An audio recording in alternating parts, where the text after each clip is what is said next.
Hello दोस्तों, आज पादप कोशिका की जानकारी लेते हैं। पादप कोशिका की सर्वप्रथम खोज 1665 में रॉबर्ट हुक ने की थी। पादप कोशिका क्या है? पादप कोशिका एक अर्धपारगम्य झिल्ली से मिलकर बनी होती है। यह यूकैरियोटिक कोशिका है। यूकैरियोटिक कोशिका पादप कोशिका कहलाती है और प्रोकैरियोटिक कोशिका जंतु कोशिका कहलाती है। यूकैरियोटिक कोशिका के तीन भाग होते हैं: कोशिका भित्ति जिसे सेल वॉल कहते हैं, कोशिका द्रव्य जिसे साइटोप्लाज्म कहते हैं, केंद्रक जिसे न्यूक्लियस कहते हैं।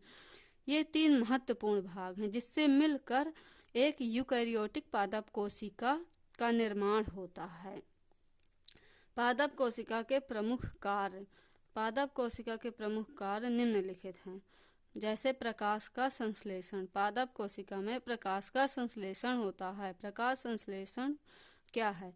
प्रकाश संश्लेषण वह प्रक्रिया है जिसमें सूर्य के प्रकाश की उपस्थिति में कार्बन डाइऑक्साइड CO2 और H2O का उपयोग करके यानी जल का उपयोग करके पौधों द्वारा भोजन तैयार करने की प्रक्रिया प्रकाश संश्लेषण कहलाती है। प्रकाश संश्लेषण की प्रक्रिया क्लोरोप्लास्ट हरित लवक में होती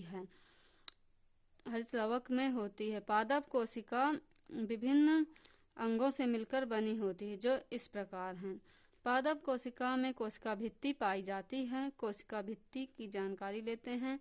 पादप कोशिका में बाहर की तरफ निर्जीव अर्धपारगम्य तथा मोटी दीवार पाई जाती है जिसे कोशिका भित्ति कहते हैं। गोल्जी का एक थैलीनुमा कोशिकांग होता है जो सुकेंद्रित कोशिकाओं में पाए जाते हैं। गोल्जी का कार्बोहाइड्रेट का संश्लेषण करते हैं। न्यूक्लियर मेम्ब्रेन यानी केंद्रक झिल्ली, यह पादप कोशिका में सुविकसित पाया जाता है। केंद्रक के बाहर एक पतली दीवार पाई जाती है जिसे केंद्रक झिल्ली कहते हैं। केंद्रक पादप कोशिका में सुविकसित केंद्रक पाया जाता है। केंद्रक की खोज रॉबर्ट ब्राउन ने 1831 में की थी। अब वैक्यूल या रसधानी या रिक्तिकाएं।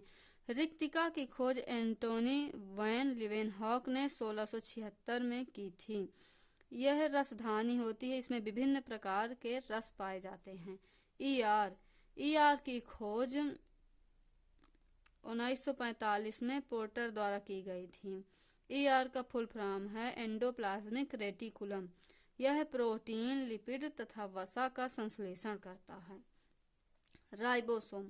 राइबोसोम दो प्रकार के होते हैं, एक 70S प्रकार के, एक 80S प्रकार के। 70S प्रकार के राइबोसोम जंतु कोशिका में पाए जाते हैं और 80S प्रकार के राइबोसोम पादप कोशिका में पाए जाते हैं।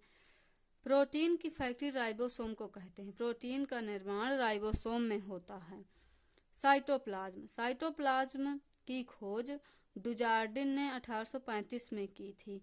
केंद्रक तथा कोशिका भित्ति के मध्य जो यह द्रव्य दिखाई दे रहा है यह साइटोप्लाज्म कहलाता है। साइटोप्लाज्म एक निश्चित आकार प्रदान करता है। हरित लवक यानी क्लोरोप्लास्ट की खोज 1865 में हैकेल ने की थी। हरित लवक यानी क्लोरोप्लास्ट में प्रकाश संश्लेषण की क्रिया संपन्न होती है जिससे पौधे अपना भोजन बनाते हैं। यूकैरियोटिक पादप कोशिका की संरचना देख लीजिए, इस तरह की है। कोशिका भित्ति के कार्य। यह कोशिका को निश्चित आकृति प्रदान करती है। यह कोशिका के भीतरी भागों की सुरक्षा करती है। कोशिका भित्ति पादप कोशिका में निश्चित पाई जाती है और जंतु कोशिका में नहीं पाई जाती है। यह पादप कोशिका को एक निश्चित आकार प्रदान करती है। यह बाहरी जो सेल है, सेल के बाहर जो ये दीवार है, यह कोशिका भित्ति है। यह कोशिका के भीतरी भागों की सुरक्षा करती है। कोशिका द्रव्य। कोशिका में कोशिका कला तथा केंद्रक के मध्य उपस्थित पदार्थ को कोशिका द्रव्य कहते हैं। ये जो केंद्रक तथा सेल वॉल के मध्य जो ये द्रव्य दिखाई दे रहा है यह कोशिका द्रव्य कहलाता है। केंद्रक के प्रमुख कार्य। कोशिका विभाजन में भाग लेना केंद्रक का प्रमुख कार्य है। समस्त जैविक क्रियाओं को नियमन व नियंत्रित करना केंद्रक का कार्य है।